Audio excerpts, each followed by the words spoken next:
Hello అండి, కరివేపాకు rice సింపుల్గా హెల్దీ వేలో ఎలా చేసుకోవాలో ఈ వీడియోలో అయితే చూపిస్తాను. ఫస్ట్ అయితే కరివేపాకును నీట్గా వాష్ చేసుకొని ఇలా కావాల్సినంత మిక్సీ జార్లో అయితే వేసేసుకొని పచ్చిమిర్చి కూడా వేసుకోవాలి. ఒక 10 వరకు అయితే తీసుకున్నాను పచ్చిమిర్చి. ఇందులోనే ఒక 4-5 వెల్లుల్లి కూడా వేసేసుకొని కొద్దిగా వాటర్ అయితే వేసేసుకొని ఇలా మెత్తగా గ్రైండ్ చేసుకోవాలి.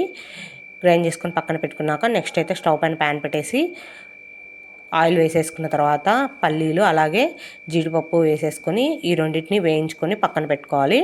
నెక్స్ట్ అదే ఆయిల్లోనే శనగపప్పు, మినపప్పు, జీలకర్ర, ఆవాలు, తెల్లవాయ అలాగే ఎండుమిరపకాయలు గ్రైండ్ చేసి పెట్టుకున్న కరివేపాకు పేస్ట్ కూడా వేసేసుకొని పచ్చివాసన పోయేంత వరకు అయితే వేయించుకున్న తర్వాత ఇందులోనే ముందుగా వేయించుకున్న పల్లీలు, జీడిపప్పు వేసేసుకొని ఇందులోనే కొంచెం టేస్ట్కి తగినంత ఉప్పు, కొద్దిగా పసుపు కూడా వేసుకోవాలి. ముందైనా వేసుకోవచ్చు. ఇలాగంతా వేయించుకున్న తర్వాత ఉడికించిన రైస్ అయితే వేసేసుకొని బాగా కలిపేసుకోవాలి. ఒక నిమ్మకాయను కూడా ఇలాగ జ్యూస్ అయితే పిండేసుకొని వేసేసుకుంటే టేస్టీ అయిన కరివేపాకు రైస్ రెడీ. వీడియో నచ్చింటే ప్లీజ్ సబ్స్క్రైబ్.